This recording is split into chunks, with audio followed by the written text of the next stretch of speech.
everybody, and welcome to Superhero Speak. I'm your host, Dave. And I'm the other host who just got to sit there and watch Dave turn Spider-Man on during the intro, Don. I love to turn Spider-Man on. That's a little too gay even for this show. All right. Speaking of things that we're going to talk, we got some things to talk about tonight. I think a little bit of DCU news. Kind of confirming something you said on Wednesday. Plus a couple projects that are in the works, maybe. Got some people are calling this exciting news about Across the Spider-Verse. We'll see. And a little bit of Spider-Man news. And then we're going to talk about Disney and Star Wars.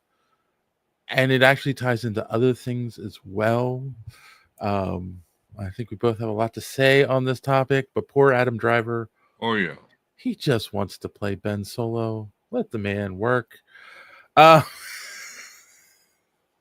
We'll get into all that. With all that being said, how are you, my friend? Anything new and exciting in your world since Wednesday? Yeah, absolutely. First and foremost, congratulations to my brother and my new sister-in-law. I just got married this past weekend, so it was exciting to go to the wedding and have a great time, at the reception afterwards. And it was also the first time I got to meet my new nephew, Grayson, who's, only like 5 or 6 weeks old at this point. But was the first time we got to see him. So very, very excited. So congratulations, guys. And had a great Star Wars tabletop group on Friday. So that was a lot of fun. And there you go. So believe it or not, went to see if the Browns could do something that is nearly unparalleled in their, at least recent history, and that is win 2 in a row. They didn't. But it was the Patriots. I mean, saying it was the Patriots, coached by Bill Belichick with Tom Brady. But anyway, it doesn't matter. They're a decent team. But no, we suck. I'm willing to say that Joey from So Wizard is happy this evening. Right, there you go. Because his Patriots won. Yeah. What Eagles about you, won. Dave? The Eagles, they squashed New York Giants today. Got their revenge from a few weeks ago when we were in New York. Yeah, we were in New York when they got defeated by the Giants there. And then, but they beat them today, 38-20. So that was pretty good. They are technically the number one team in the East right now. Actually, the number one team in the NFC right now. We'll see. Washington plays tomorrow, but it's Washington,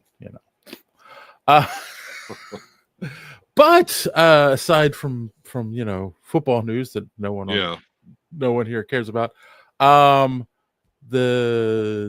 you said a wedding. My daughter went to a wedding in New York on Saturday. Her best friend from first grade, actually. They've remained friends. Oh wow! Okay. All this time, has been with this guy because her name's Vicky. My daughter's Melissa. Her friend's Vicky. Spent a lot of time in my house growing up, so it's like an extended family thing. Yeah. She's been with this guy for a long time. I want to say 7 years at least. Okay. They moved they were together and ended up moving in together right before the pandemic in New York, and so they finally got married in New York over this weekend. And if anyone was paying attention to the weather on the East Coast, it was cold, and it was an outdoor wedding, and the reception was at a restaurant outside. Yeah. So My daughter was happy her friend got married, but then was happy when she went home into her warm house. And she lives, of course, in the middle, basically the middle of Pennsylvania. So Yeah. took her a little while to get home, but she said it was a long day. They were exhausted. Yeah, I know that feeling. Absolutely. especially coming home from New York. Oh yeah, absolutely. Yeah, you're right. Kind of forgot about that almost. And then the other thing was this was my girlfriend and I's 4-year anniversary of the day that we met face to face. And I guess technically it was our first date, and that was on Friday. So yeah, 4 years and still going strong. Yeah. Congratulations. Yeah. So and it was a low key thing. Originally we were gonna go out Friday, and then um both her boys went out, so no one was there to watch her mother. So she takes care of her mother. So and she had been feeling sick all week, so she kind of was like, we'll just do something tomorrow, which was Saturday, and ended up we were gonna go out, and then she said, how about you just come over tonight? And so again, just low key, just hung out and had dinner. Just low And key, no Thor. no Thor. Boom. But it was good. It was good. So she had to go she had to go see her son up today in Millersville. So I did spend the night, but she kicked me out early and said, love you, bye, I gotta go. So, Fair enough. yeah, the magic's gone. No. But yeah, that was my week. Nothing or well, at least since Wednesday, nothing too major to talk about. Just those fun things. And again, the sports ball, the Eagles won, but yeah. And no, didn't watch Twisted Metal. Sorry. Gathered that by the email, but yeah. Listen, I am no place to judge anyone right now. My crazy life. So listen, I get it. Yeah. And it's not exactly hot topic. So True. like you're holding back. It's okay. No. Interesting. Millions of people waiting with bated breath to hear what Dave and Don have to say about Twisted Metal season 2. Looks like we don't have any of our usuals watching tonight. At least not yet. Well, no, throw on. He'll pop in. Watch, he'll pop in. Yeah. Kassan doesn't like us anymore. Well, it's football. So. He's into the football. He's into the foosball. So this is consistent with what happened kind of like last year. Because believe it or not, I don't know when my exact 1-year anniversary of actually being full time on the show is, but I know it was somewhere around this time because it was after Comic-Con. Yeah. Pretty much went to Comic-Con and I was pretty much regular since then. But anywho, but I remember last year that it was a big dip on Sunday nights. Yeah, that's true. That's true. And we don't have. But there's a lot of nerds out there, guys. So spread the word about our, sagely takes, our reasonable, thought out analysis of what's going on. If you're watching this after the fact, make sure you click that like and the subscribe button there. Hit that bell for notifications so you don't miss us when we go here live on Sunday and Wednesday nights. Right. And if you feel up to it, there's this QR code here. You can scan this QR code and it will take you to our merch shop where you can get yourself a fancy Superhero Speak t-shirt. We got buttons, we got pillows, phone cases, all kinds of fun merch with our logo all pillowcases. That's right. I know Sweetest Day passed, but you still can get those belated gifts in. So get you some Superhero Speak pillows for your loved one. Yes, exactly. Great Christmas gifts as well. Christmas is coming up. So many good ideas for Christmas Hanukkah, all gifts. sorts of Exactly. great holidays are coming up, and we want to help you celebrate it by Yes. taking your money and giving you Yes, shirts and in exchange or whatever, if you don't, pillows. if you feel weird scanning something on your computer with your phone, or if you're watching this on your phone, the link is also in the description down below, so you can always do that. All right. Well, with all that being said, that's enough about us. Let's have our good friend Dark Don tell you where you can find more of us. Darth Don here. You must subscribe to Superhero Speak if you haven't already. And if you have already, make another account and subscribe again. You also will like this video. And while you're on the HoloNet, go to superheroespeak.com. Find the links to our merch and purchase one of our shirts. Don't skimp on the shipping, or else I will trap you in a box with an agitated gun dog named Brie Lawson. I would just force lightning you, but we don't have that in the effects budget. Now, back to the show.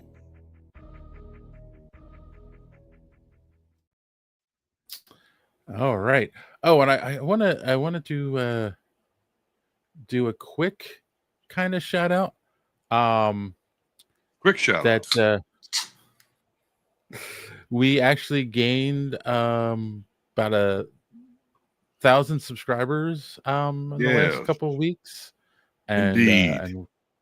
And a lot of our shorts have been getting some traction lately. So thank you to those who are watching and liking and all of that good stuff. Yes, keep it up. We're on the road to 100K, and things will get so much better once we get there. That's the promised land. I've been told. The YouTube prophets foretold that a great day would come when we hit 100K. We're going to do something so great and spectacular when we hit 100K subscribers. We might do the episode naked. Well, I mean, I guess at least I'm from the waist up, so yeah. Well, I didn't say we would change what we're anything else. So we would be naked. It's a flapping for one, for an episode if we hit 100K. Yes. So there you go. That'll never happen, Dave.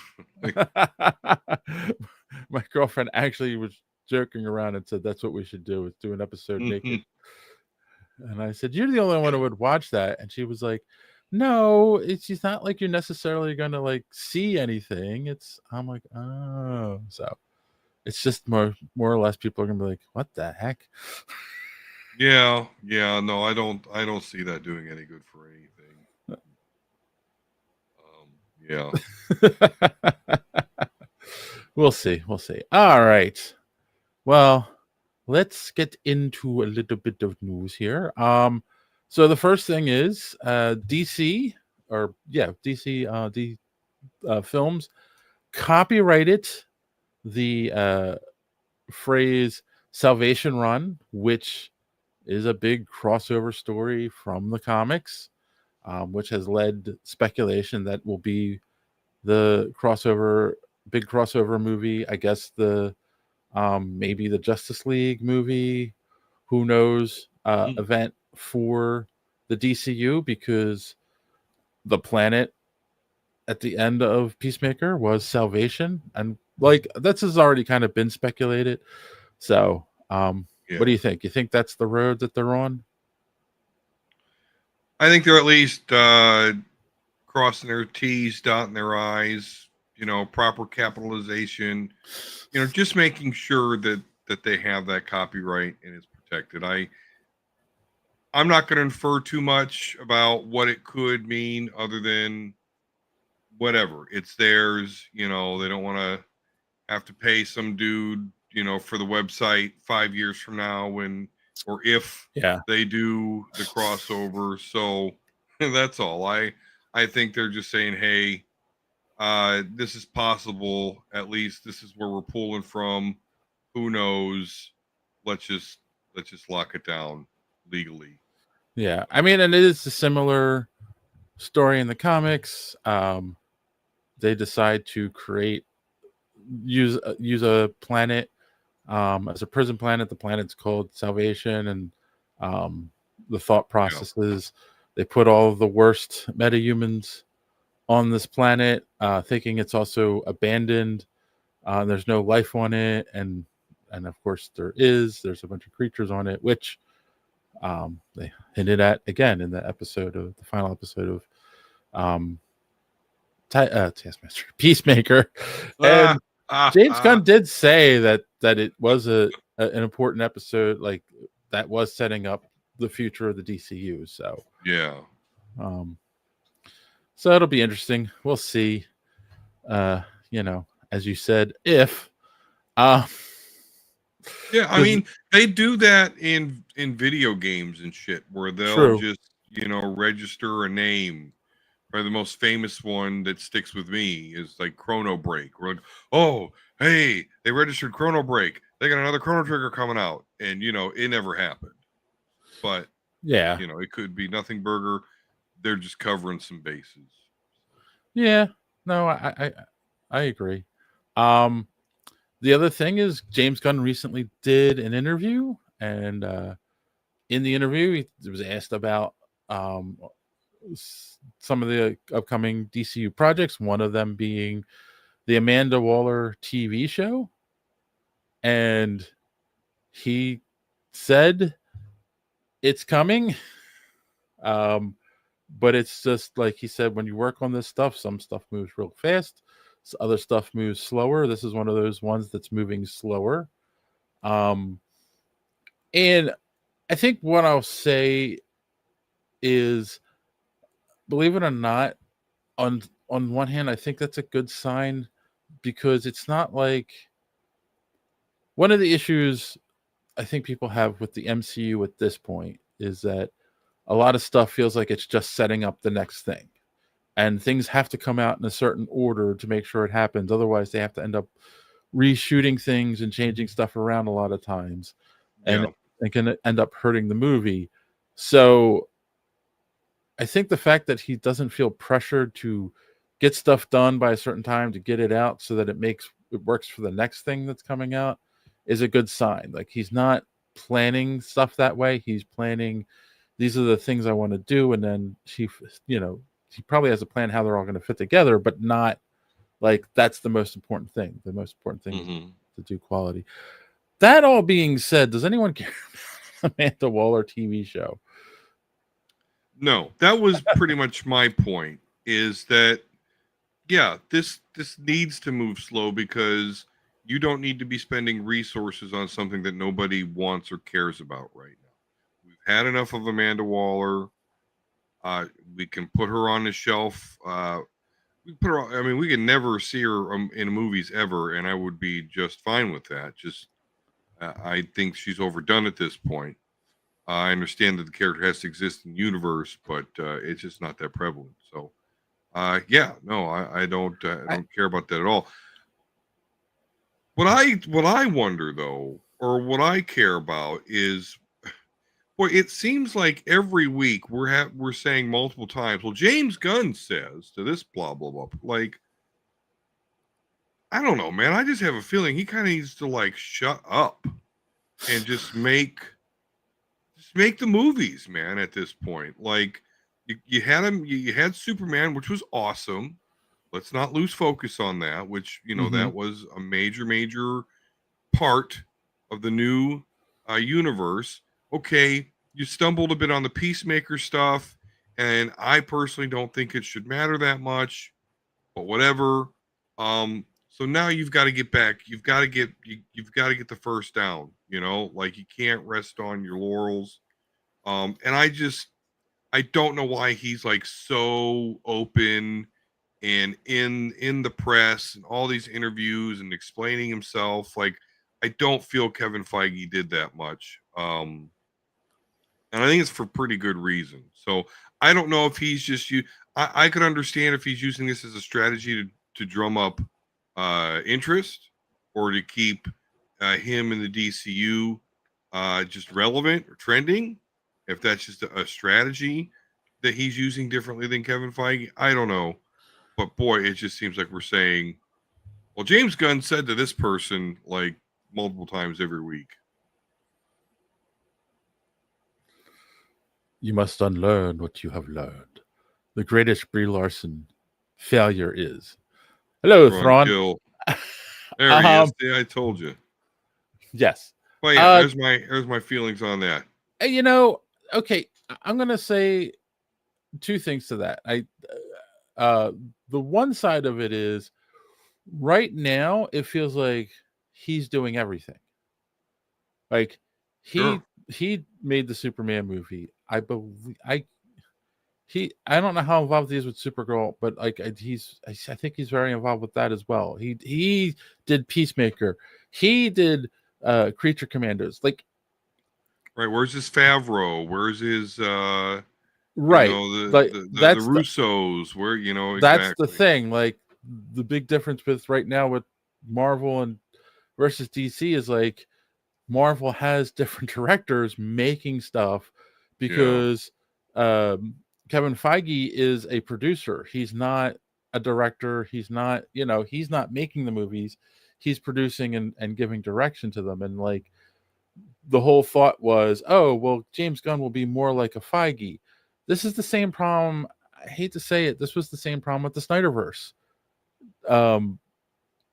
Especially in the first few movies, it was all James Snyder's, Zack Snyder's vision. He was directing and writing and producing all the original, all the first movies, Man of Steel and Batman v Superman. Heavily involved with all the other movies, and in part it caused things to come out slow and it lost steam and I feel like DC's in danger of that already. DCU's in danger of that already. And that's not a good thing. The other side of it is, no, Feige does do a lot of interviews, but again, because he's not writing and directing the movies, he wasn't as important, only when like big decisions were being made. But like, 9 times out of 10, you're right, they interviewed the director of the movie. Well, if he's directing and running the thing, of course James Gunn is getting a lot of press. So I think you're right. He needs to step back from the press, and he also needs to hire some more people and let them, directors and stuff, and let them deal with the press. That being said, on the same podcast, he was asked about the future of the DCU and the plans and whatnot, and when he answered, first off, he hesitated with his response, and then said basically like, well, we want to do this, and this, but who knows what the future holds. Which of course has led credence to what you talked about last week, and how or on Wednesday, number one, yes, the Paramount has made an offer, but it was rejected, but has also led to speculation that James Gunn's time is limited at Warner Brothers, that if it gets sold, they'll probably get rid of him right away, whoever buys them, which again, that's a speculation. We don't know, right? Like, no, we don't know, because somebody could buy them and like, hey, I love what's going on, with right, the DCU, so keep it up. Right. And again, they have this was part of the issue with Fox buying Disney buying Fox and whatnot. There's already contracts out for some of the stuff that they're working on, and they're in the middle of doing stuff. So even if it's bought tomorrow, he at least is going to finish up what's being worked on and what is under contract. Yeah. So yeah, like, but yeah, that would mean he would only the DCU would be short lived. So we'll see. I don't know. Again, like, because other than I think a handful of people who just want Zack Snyder to come, like, and here's the thing: no one's gonna buy Warner Brothers and bring Zack Snyder back either, right? Like, but I guarantee there are people that want that. But other than those people, I think there's a lot of positivity around James Gunn's DCU, and people like it. So I kind of feel like they'll keep him along just for that. Thrawn says James Gunn should be treated like the meme with the old lady and the walker. Yeah, I mean, I get that, because it kind of feels like his whole crusade here now with DC really stems from him being fired from Disney, and he got a lot of support from that online, and that's probably part of the answer as to why he's so available, because I think that he thinks that he owes a lot to the internet lexicon, Twitterverse in general. So there's so many people who try to say that, like, Guardians of the Galaxy 3 and Peacemaker, especially season 2, are like his feelings on what happened with him and Marvel, and it's just like, I don't think. I mean, yeah, I'm sure he has some feelings about it but he did get hired back, and right. What feelings are there to have? What happened? Okay, they fired you, but then they brought you back. You got to finish out your movie, and then you got to be hired as the head of the direct competition and given basically all powers. Like, what feelings are you having at this point? Yay, I won, I would think. I get to put my wife in 2 seasons of Peacemaker, and my brother in every other movie. Like, what? Okay, like, you've got feelings? Okay. My hot wife. Anyway. Yeah. Skinny I know. It's not my thing, but hey. Either way, everyone's beautiful. Everyone? Yeah. Even me? Yes. Thank you. I mean, not to me, but in some way, shape, or form, I'm sure. Well, remember, help us reach 100K subscribers, and John and I will do the show naked. Oh my Lord, I'm not gonna make good on that. That's just FYI. Just buy a body sock. Yeah. Oh, wait, we shouldn't give away our secrets.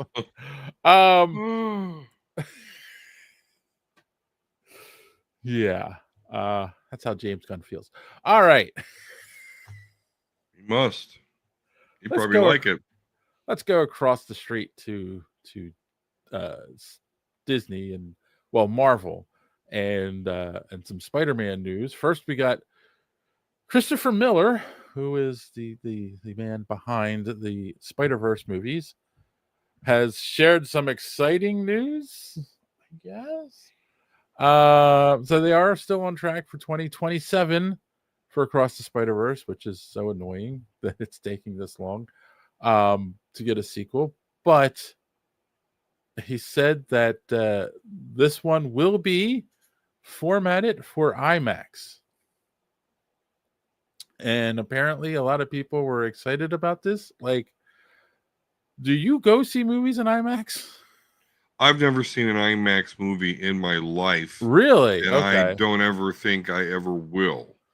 Okay. I mean, I've seen, like, I remember when IMAX came out and we got our first IMAX theater in the area, and you could go and get a free demonstration of what it was. They would play this like dinosaur movie. Mm-hmm. It was a short and it was explaining like how the sound works, and then like they went through a whole presentation of like the size of the screen, how the sound works, blah blah, and then they showed this short little like dinosaur movie, and I'm like, oh, this is neat, but I don't see the I don't see the point. And like, because that's one of the things too with IMAX is it's got speakers right behind the screen, and then then all the surround, so it's like everything is super loud on top of being big. Yeah. And um Thrawn says his kids are going to be in high school by the time the next Spider-Verse comes out. Well, then they might dig IMAX. And I think I've seen maybe 2 movies in IMAX, and one of them wasn't even by choice. We were out with the family, with the kids, and decided to go to a movie, and went to see Monsters versus Aliens, and ended up Okay. at the IMAX 3D showing because that was the time we happened to end up at the theater, So Okay. it was just like after the movie, I'm like, that was such a waste of money. There were like 2 things in the movie. It was like, oh, that's cool 3D, but Yeah. and that's the whole thing. It's like it's a way more money for IMAX, so it's just like, okay, so like, will it make money then if people go see it in IMAX? I guess, but I'll stick with the regular 2D. I'm happy with that. So Yeah, I don't even like really the concept of IMAX. I've only seen one movie in 3D. That was the first Avengers movie, and the only reason I saw it in 3D is because, boy, this was a long time ago. So imagine this ever being the case. All the shows were like sold out except for one show that was 3D, and I said, "Well, yeah, fuck, I want to watch this thing, so fuck it." But yeah, I wasn't impressed by the 3D. The IMAX thing bugs me though, even more than 3D though, because it's not the standard, and right, so you know, it's like going on a roller coaster or something like. But with movies and stuff, like you want to replicate that at least at your house right. and not have to switch between formats and shit. So until they come out with some like home IMAX thing, which I'm sure I wouldn't be able to afford until it was 10 years old, I'm just not. Yeah. And now I'm in my mid 40s. Like big and loud is starting to get kind of out of my want to do list. Wheelhouse. Oh, okay. Yeah, Yeah, no, same thing. Wheelhouse. Yeah, I agree with that as well. Like the big and loud is just not, nah. Um. So yeah. But some people seemed excited, so they can go see it and then let us know how it was. Um. All right. So now there was a set video that was released online of Sadie Sink's character in Spider-Man Brand New Day. Well, and they're saying it ends the debate or the speculation on who she's playing. So in the clip, and it's hard to see because it's far away, it's through a fence, yeah, but her character is wrapped up on a gurney, tied down to a gurney, and being put into a back of a van, and it's a damage control van, right? So this has led to people going, well, then that means that she has powers because damage control is picking her up as opposed to just, a regular ambulance or whatever. mm-hmm. I thought that was a weird jump because I don't think we've seen that in the MCU. Like damage control Yeah, was mentioned offhandedly a couple times, but it never was like, oh, they also gather up the heroes, that or villains with superpowers. Like they do. When was that a thing? They clean up the messes afterwards. Like that was the whole thing in the first Spider-Man movie. right. But I digress. Because they took over the scene where the Vulture was working. So now the ongoing speculation and I'm sure you want to weigh in on this, is that she's either Emma Frost or Firestar.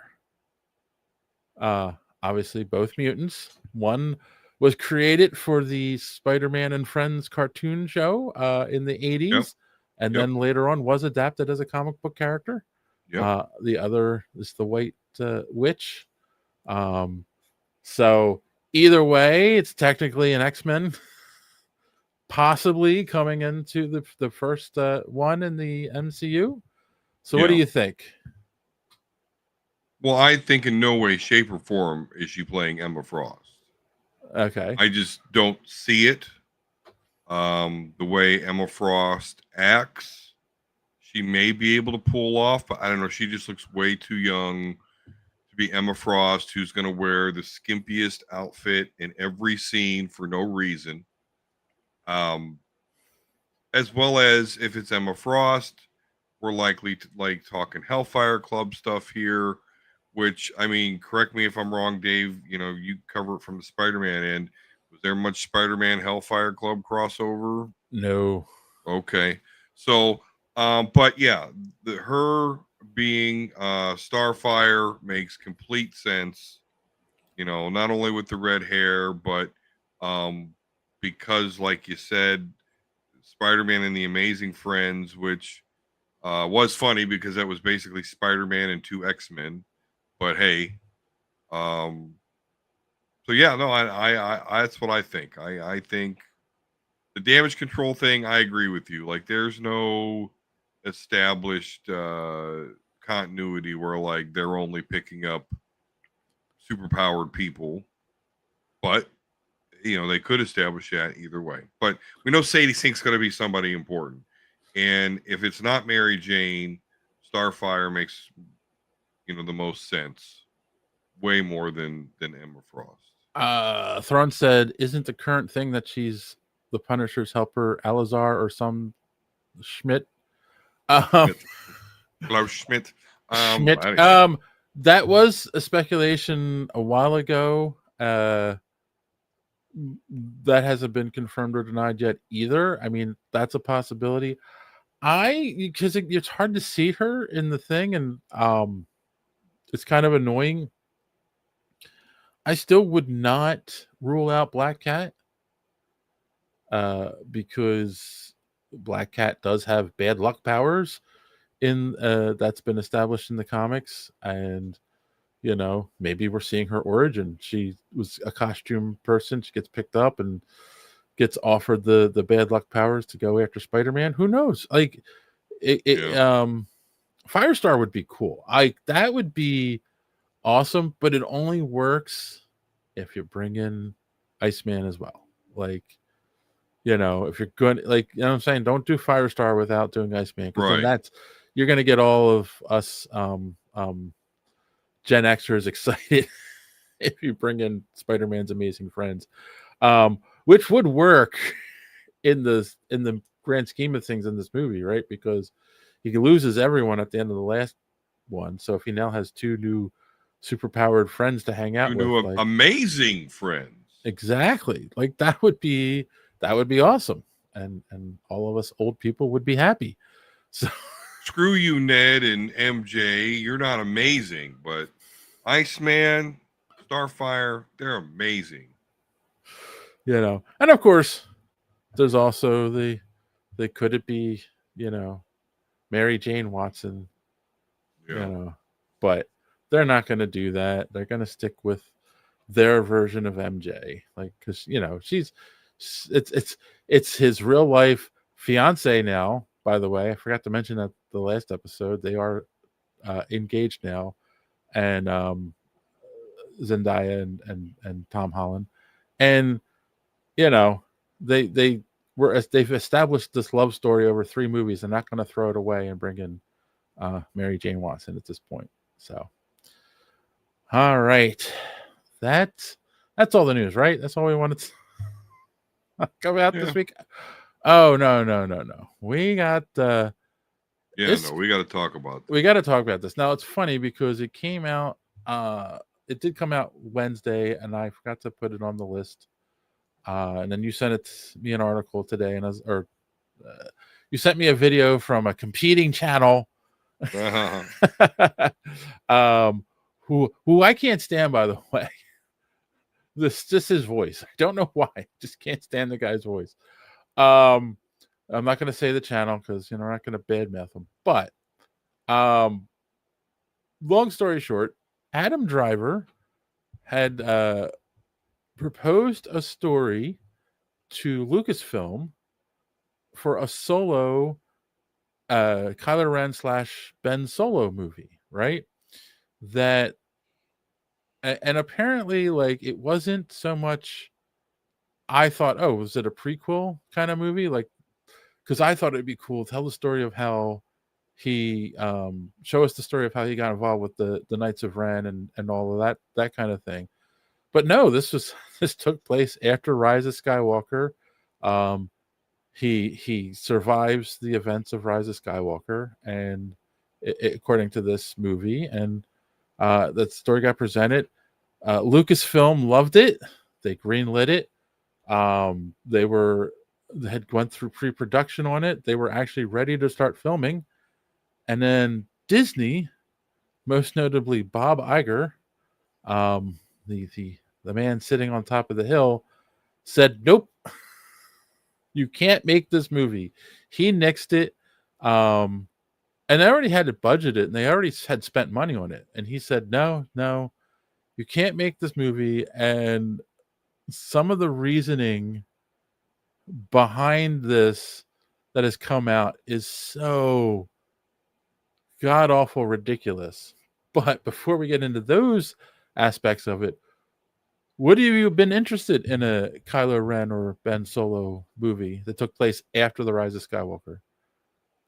Oh yeah, absolutely. For me, the premier character to come out of the sequel trilogy is Ben Solo / Kylo Ren. As far as how he got involved with the Knights of Ren, they actually covered that in the comics. So Right. to have a movie of it would be a fair amount of redundancy there. But yeah, no, I would be really excited about this. What I understand, Iger's main complaint is that he doesn't see how they could say he was still alive. Seeing as how in the Rise of Skywalker, we see him like disappear, assume that he becomes a Force ghost, although that's a pretty big assumption. This is actually, I know those of you that may frequent this channel, you may think, well, Don doesn't think Star Wars ever does anything wrong, or he doesn't have any critiques. And I actually do. And one of them, and which is funny, is because this critique that I have is on both sides. It's pre-Disney Star Wars and post-Disney Star Wars that has done this. But that is they introduce these great, very interesting, gotta watch every thing they do in every scene they're in, characters, and then kill them off. Yeah. They did it in 1999, right? I'm getting out of high school. We go watch Phantom Menace, and actually do it twice in that movie with Darth Maul, obviously, and Qui-Gon Jinn. Now, Qui-Gon Jinn stayed dead. Darth Maul did come back, but he didn't come back till like a decade plus later. Well, and he came back on an animated show that not a lot of people watched. Yeah, you're sitting there saying that you got to go all the way back. The first one is Boba Fett. Absolutely. Yeah. Yes, Boba Fett. That is absolutely another one. Absolutely another one. And then in the sequel trilogy, you've got Kylo Ren. Like, Rey was. I like the sequels. I've said this. I'm a defender of the sequels. But as much as I like the sequels, it's not because Rey. It's not because Rey gets me pumped up, Right. I really was interested in the Ben Solo Kylo character. And even my wife, who is not a huge Star Wars fan, but just watched the mainline movies, was, hoping for some sort of like romance there, post the events, and for it to end in his death, Right. it was a real big letdown, I will say. And again, I am a sequel defender, but yeah, they introduced this super interesting character, and he's fucking dead by the end of the trilogy. Yeah.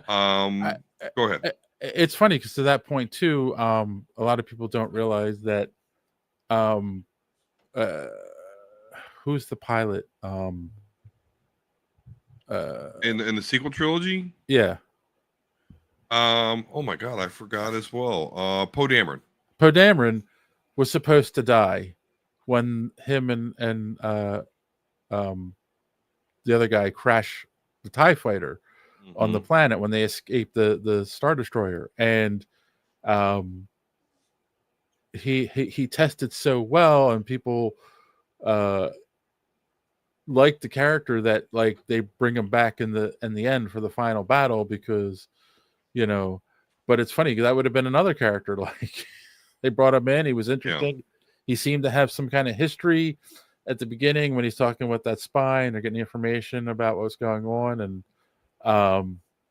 they're getting the piece of the map to find Luke Skywalker and all that stuff. And it was just like, then they would have killed him off that quick. It would have been like, why? So yeah, but getting back to this whole thing is like, yeah, let's talk about that too, right? Because yes, there's the argument of somehow the Emperor returned, right? But and that apparently upset fans, so they couldn't do that again with Kylo Ren.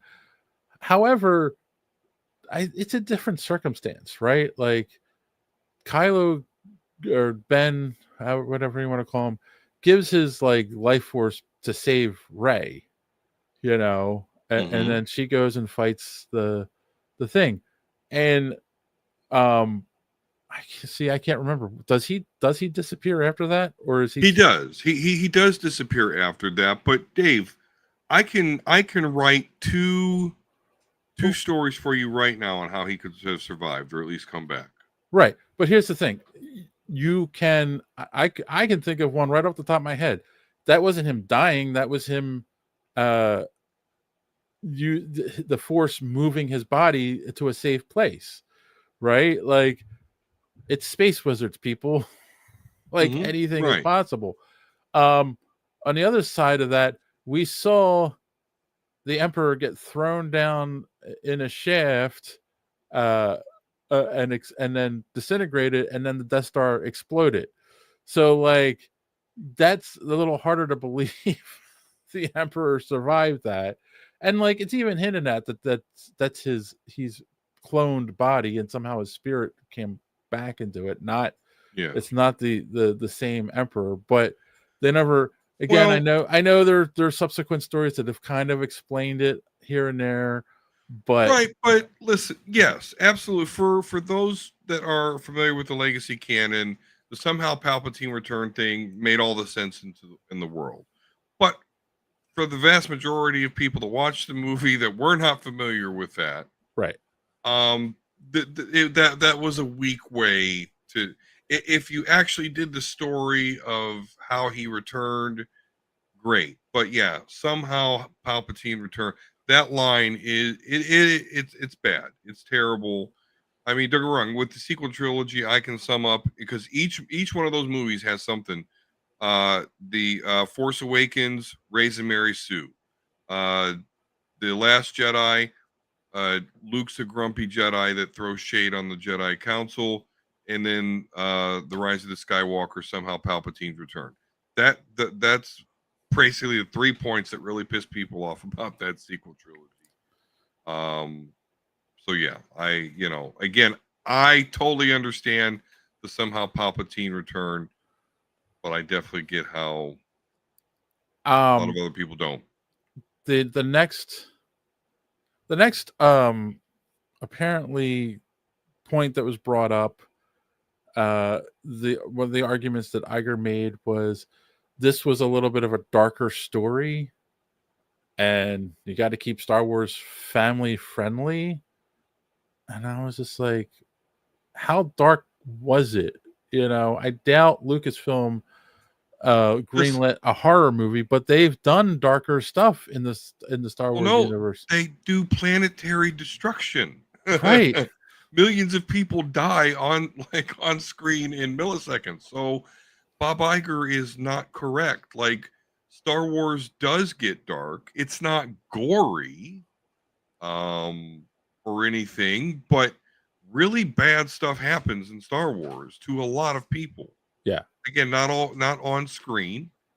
So that's it's a total dumb decision, because it would have done well.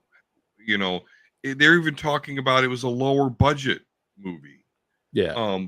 Which I've said before on this channel that, like, Hollywood's got to lower their budgets to where they can actually start making money again, or else it's never going to get any better. Right. Yeah. So right. And this all comes back to another point that I kind of wanted to make. This idea that Disney bought Marvel and bought Lucasfilm. Well, first off, they bought them for very specific reasons, and I'm going to get into that in a minute. But the thing is, when they bought them, they had said, and people I know that at least work for Marvel have repeated this line, and that is,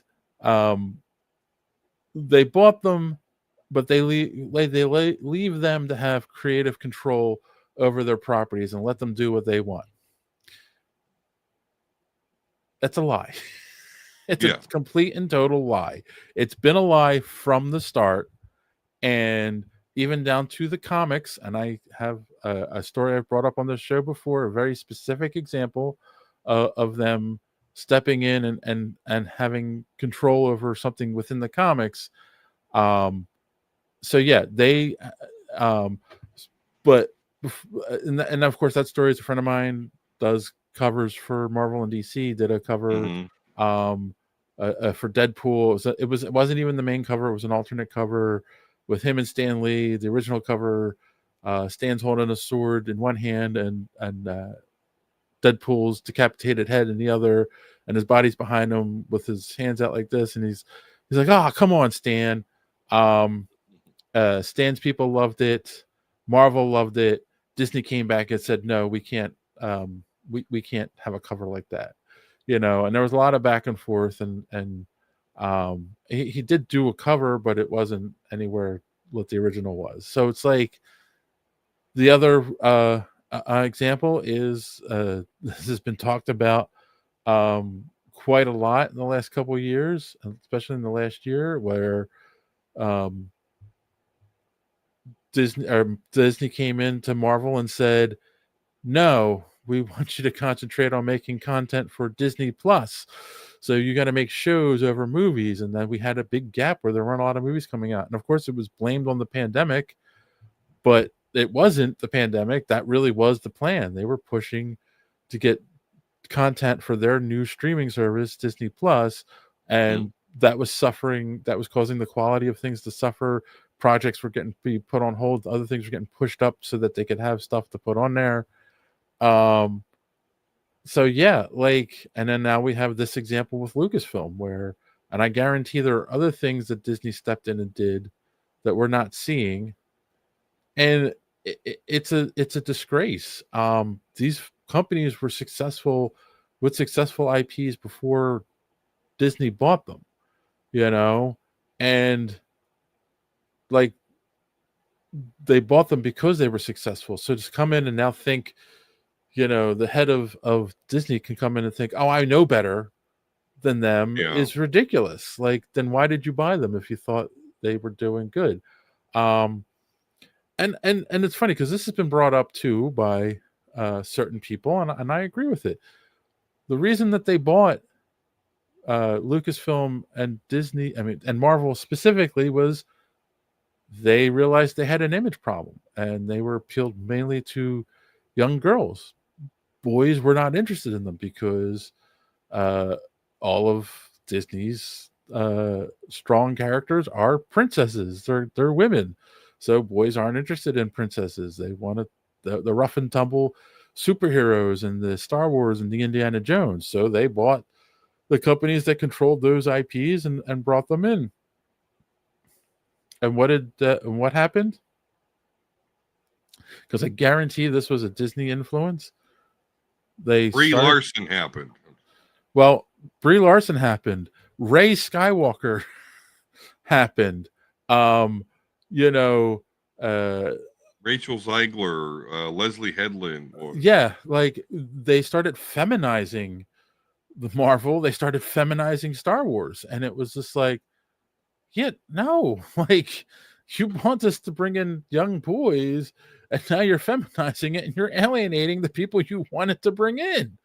You know, if you're alienating the male adults, you're alienating the male kids as the male boys. Like, I'm sorry, and it was just like, so Disney needs to sit down and shut up.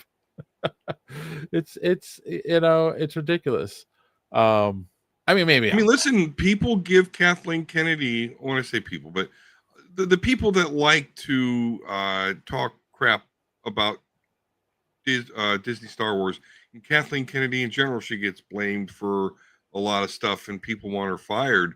And just realize, like, again, I think this is a great idea. I don't know what anyone could ever point to me about this idea other than, oh, well, he was dead. But again, it's laser swords, space wizards, gravity and fire in space. So we can get over that. But yeah, Kathleen Kennedy wanted to do this. She did not kill it. Iger did. So I think this is a good idea that she was going to move forward. But Iger said no. So, and listen, but ultimately, Dave, I have to put the onus on this not happening on Adam Driver. Listen, Ryan Reynolds gave him the playbook. Yeah. Leak the footage. Leak some bomb ass footage, and you get your movie made. True. He didn't do that, so here we are. Adam Driver could have created some test footage and leaked it, and the movie would have got made. He tried to do things the proper way and got squashed. Gotta grow Ryan Reynolds size balls. I mean, that's the thing though, because Lucasfilm did like it. They were gonna make it. You know, I mean, and it's funny because the last Lucasfilm released the footage. The last thing I wanted to point out too, and this is such a silly thing, I had heard on another podcast a while ago that like Disney makes some of their decisions based on attractions at the park. Yeah. And I don't know, and I thought that was so ridiculous when I heard it, and I don't know how true it is here, but they're saying that was part of the decision too, is that this movie wouldn't have fit in with the theme parks. And I'm like, who cares? Like, that doesn't make sense. What's at the theme parks? Like, there is a Star Wars land, you know? Yeah. You put the fucking Millennium Falcon down somewhere, have a cantina somewhere. Like, I don't get it. What do you mean fit the theme? Yeah, I don't know. That was one of the things that was said. I don't know how true it is, but the fact that I heard on a totally unrelated thing, it was about another movie that was coming out, and people were like, why are they doing? One of the things they were talking about on that other show was the live action remakes, and part of the reason they were pushing the live action remakes is because they wanted to keep those characters in the zeitgeist for the rides at the park. And I'm like, that seems like such a stupid thing, but it's like, if they're saying part of the business decision to squash a Kylo Ren movie was because of the parks, I'm like, oh, maybe there's some truth to that. Like, which it's weird. Like, you shouldn't be making movie decisions based on attractions at the park. You should be making attraction at the park decisions based on how well your movies are doing. Because that works in reverse, actually. Like, there's nobody that's going to Disney not knowing anything about Disney or whatever and says, "Oh, that ride is such and such. Oh, now I want to go watch all the TV and shows." Right. It's usually the other way around, where they're already familiar with Disney. Uh-huh. You don't go through the trouble of going to Disney World unless you really already versed in what you're about to see. And Yeah, that makes no sense. Yeah.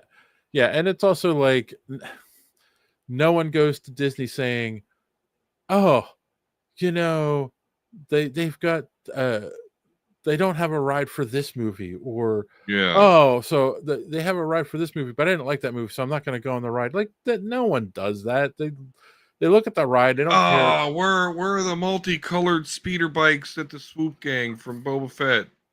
God damn it! I thought that would be here. Yeah. Right. Exactly. No one thinks that way. That's a total ridiculous concept. But now that I've heard two sources say it, I'm starting to wonder if that's how they think. So yeah. What if that was their business model? What if all their stuff really didn't make money, but it was all to make money with their amusement parks? Like, that would be weird. But you know what? But then why would you buy Marvel and Star? Yeah. But unfortunately, there could be some truth to that, just because some of their movies haven't made money, and yet the park is always making money. So who knows? It's a weird thing. I think Iger really screwed up here, but on the same note, I heard that he is apparently stepping down. Because remember, they had the guy before him. I can't remember the guy's name, but he was doing so bad, no one liked him. They brought Iger back in to replace him, and so essentially, Iger was retired once already. He probably came in temporarily, so it makes sense. So we'll see what happens when he steps down.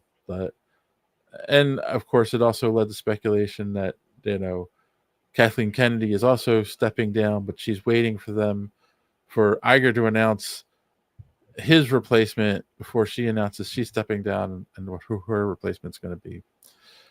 I don't know, but I do. I mean, we say Filoni or Favreau, but rumor has it they don't want that. Right, they don't want that job. So I do. So Disney, you can get at us on Twitter, and we can pick it up. Yeah, reach out to Don. Be glad to be in charge of Star Wars. Yeah. You know what? I'll or lesbian space witches. You know what? Hire both of us as co-presidents, so I can control his. There we go. His desire for lesbian space witches. No lesbian space witches. No lesbian space witches. Sorry. Okay, they're bi space witches. No. Oh. You're gonna get us in trouble. So much trouble.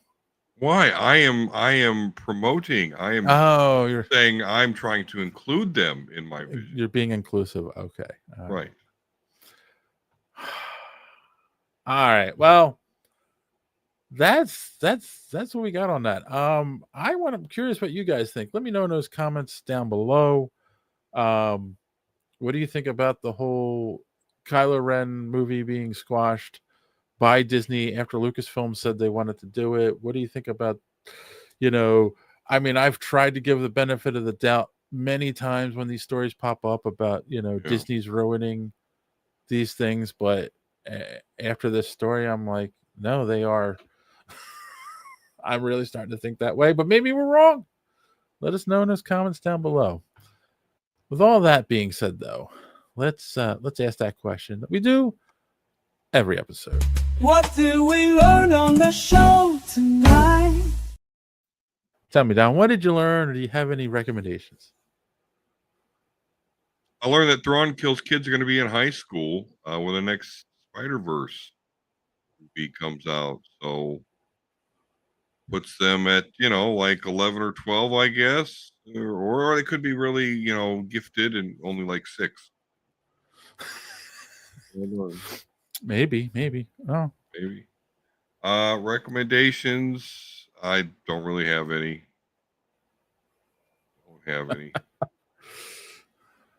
I just learned that Thrawn wants a Condiment Man origin story. So Why not? Well, we're done with origin stories, though, so that might be a hard sell.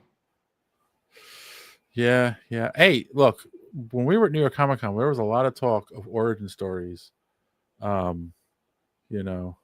Aesop from Sour Grapes makes an origin story.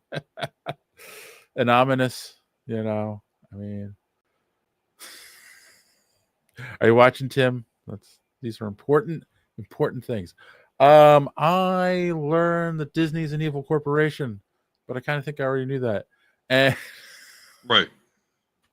And that no one really cares about IMAX over the age of 40.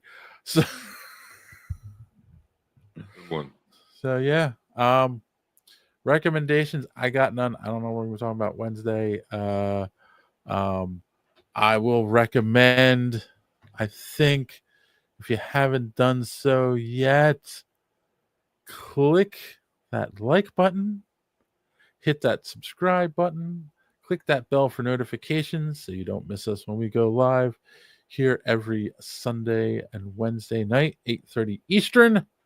And if you're so inclined, click this QR code or scan it, but that will take you to our merch store. Link is also in the description down below. And buy yourself a Superhero Speak t-shirt or merch today. You won't regret it. It is the greatest merch on the internet. This shirt is so comfortable, I'm going to sleep in it. So there you go. Comfortable. Exactly. So comfortable. So, and Thrawn recommends don't go to Costco when they're closing. No, that's not a good idea. So, all right. Well, on that note, boys and girls, we did it. We got the thing done. So we're going to say thanks for watching. Don't let your cape get caught in the door. See you next time. If you haven't done so yet, subscribe.